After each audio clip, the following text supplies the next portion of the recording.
وكل ضلالة في النار আলহামদুলিল্লাহ সমস্ত প্রশংসা হামদ শোনা গুণগান যাবতীয় স্তুতি সে মহান পাক রব্বুল আলামিনের, যিনি ওয়াহদাহু লা শারীক কুল কায়নাতের একমাত্র মালিক। সে মালিকের দরবারে সকলে শুকরিয়া স্বরূপ বলি আলহামদুলিল্লাহ।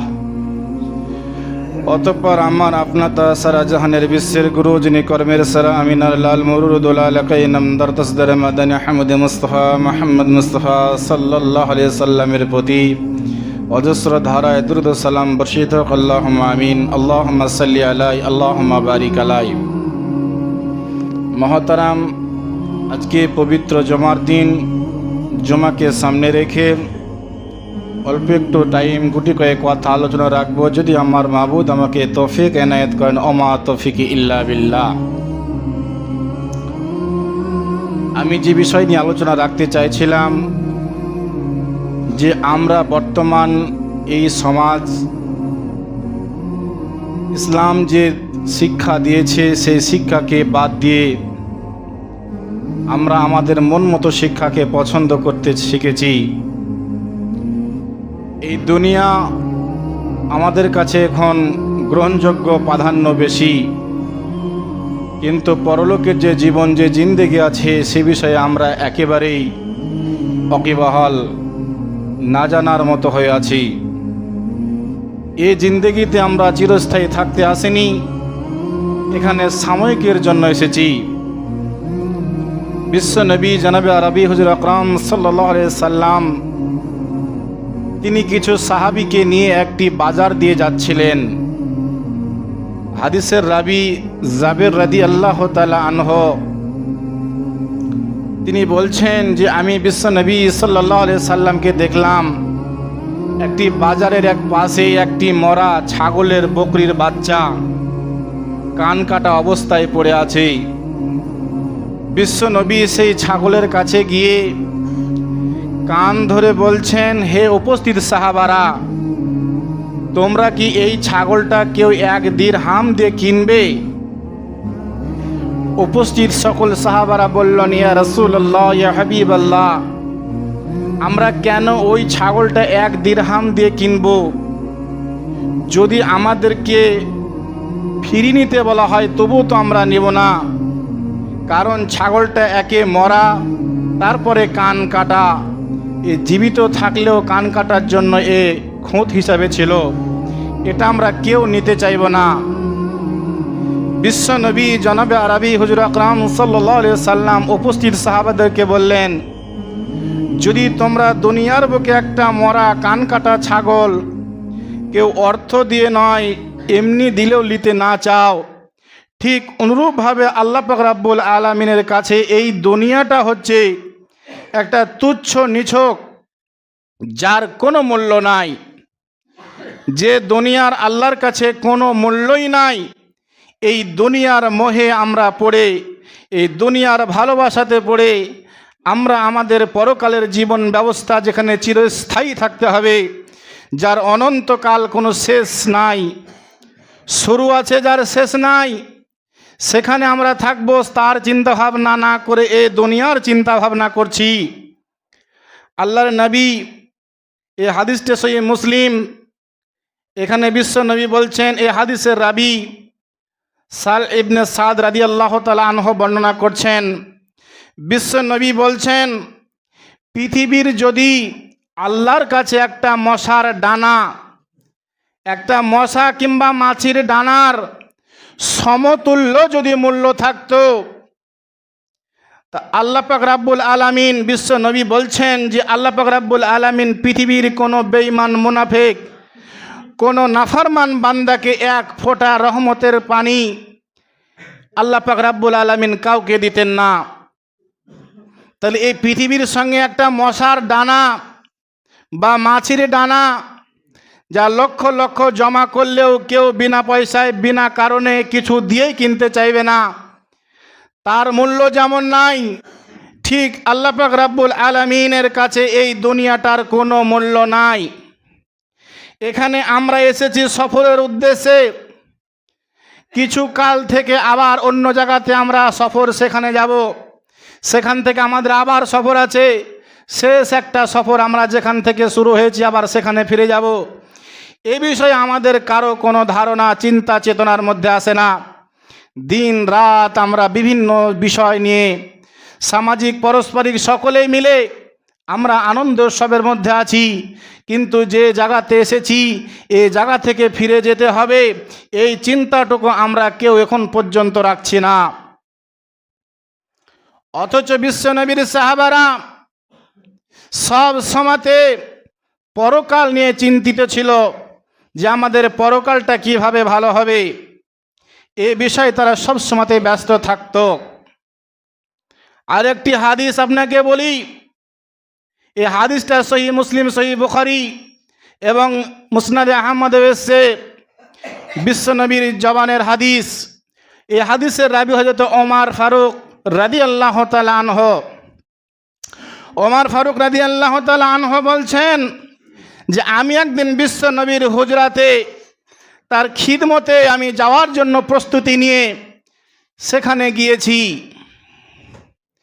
দয়ার নবী মুহাম্মদ রাসূলুল্লাহ সাল্লাল্লাহু আলাইহি সাল্লাম, ওমর বলছেন আমি দেখলাম বিশ্বনবীকে সালাম দিয়ে ঢুকলাম।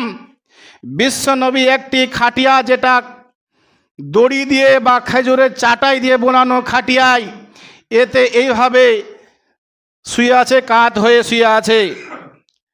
আল্লাহ রসুলকে যখন আমি সালাম দিলাম, বিশ্বনবী আমার সালামের উত্তর দিল। বিশ্বনবীর কাছে আমি যাওয়ার পারমিশন চাইলাম, বিশ্বনবী পারমিশন দিল। বিশ্বনবীর হুজরাখানায় গিয়ে বিশ্বনবী যখন উঠে বসলো, ওমর বলছে আমি দেখলাম বিশ্বনবীর পিঠে দাগ বসে গেছে, সেই দড়িয়ার দাগ, সেই চাটায়ে, খেজুরের চাটাইয়ের দাগ বিশ্বনবীর গায়ে বসে গেছে, হাতে বসে গেছে। ওমর এই দৃশ্য দেখে কাঁদতে আরম্ভ করলেন। আল্লাহ রসুল বিশ্বনবী জনাবে আরবি হুজুর আকরাম সাল্লাল্লাহু আলাইহি সাল্লাম ওমরকে দেখে বললেন, রে ওমর, কি এমন তোমার বেদনা হলো? আমাকে দেখে তুমি কেন কাঁদতে আরম্ভ করলে? ওমর বলে উঠল, গো নবী, রহমতের নবী, দয়ার নবী, জনাবে আরবি হুজুর আকরাম সাল্লাল্লাহু আলাইহি সাল্লাম, আমি আমার চোখে দেখলাম রোম সাম্রাজ্যের বড় বড় বাদশাহ, যারা দুনিয়ার চাক চিকন্য এমন পছন্দ করেছে, তারা হীরা মণি মাণিক্য দিয়ে তাদের অলংকার বানিয়েছে। তারা যে জায়গাতে বসবে সে জায়গাতে স্বর্ণ চাঁদি লাগিয়েছে। যেখানে শুবে সেখানে তারা এত মজার করে তোশক বানিয়েছে, যেখানে তারা শান্তিতে চিরস্থায়ী বসবাস করছে। সারা কায়নাতের মধ্যে আমি আপনি এমন একজন মানুষ যিনাকে আল্লাহ পাক রব্বুল আলামিন আপনাকে সারা কায়নাতের মধ্যে সর্বশ্রেষ্ঠ মানুষ করে পাঠিয়েছেন। রসুল, আপনার পিঠে ওই দাগ দেখে আমার কান্না চলে আসলো।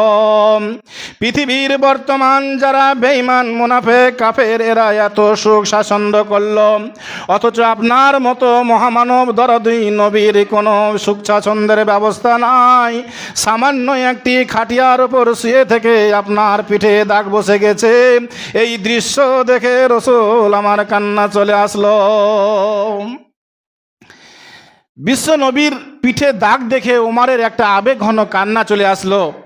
যে পৃথিবীর যারা বেঈমান, মুনাফিক, কাফের, এদের সুখের শেষ সীমা নাই, আর যাকে কায়নাতের সর্বশ্রেষ্ঠ রসুল করে পাঠালো হলো, তার দাগ পিঠে বসে গেছে, এটা ওমর সহ্য করতে পারছেন না।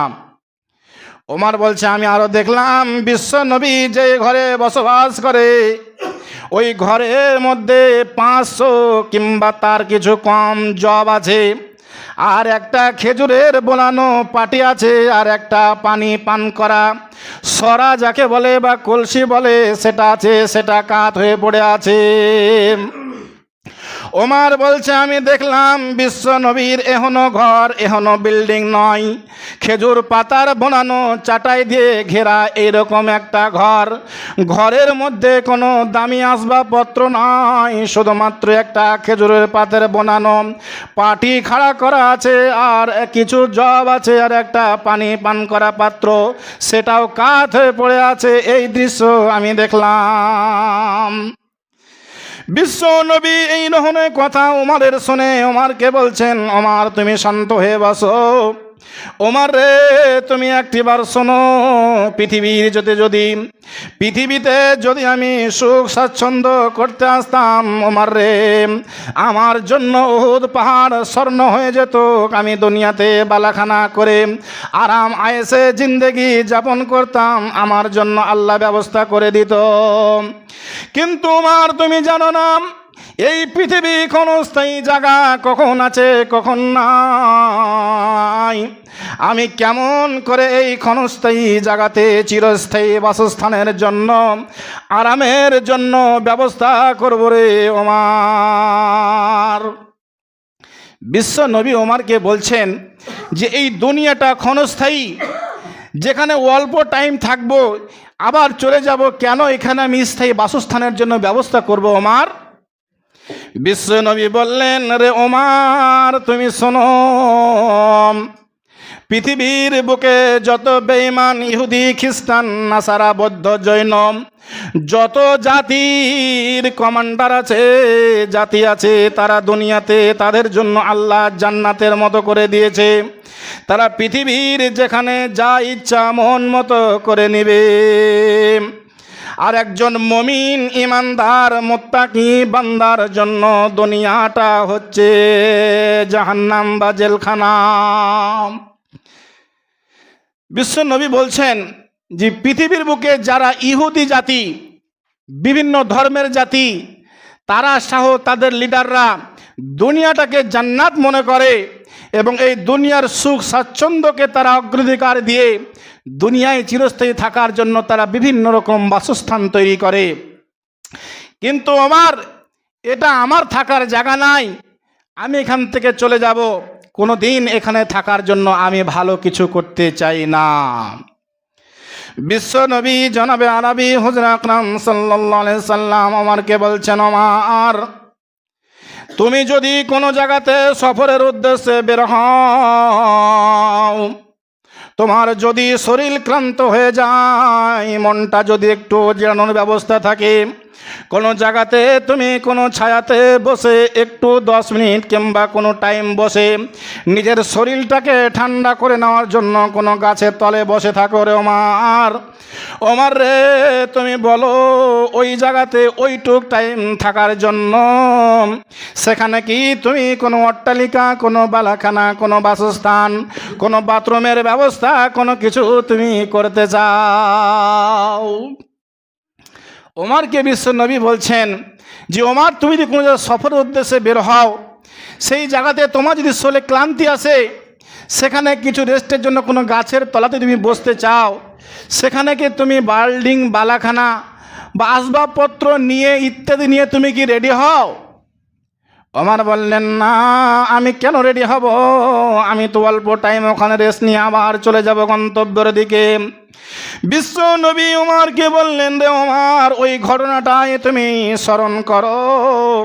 এই পৃথিবীর জায়গা হলো একটি রেস্টের জায়গা, একটি স্থান যেখানে আমরা এসেছি কিছু একটি সময় বসবাস করব, আবার এই জায়গা ছেড়ে দিয়ে আমরা চলে যাব।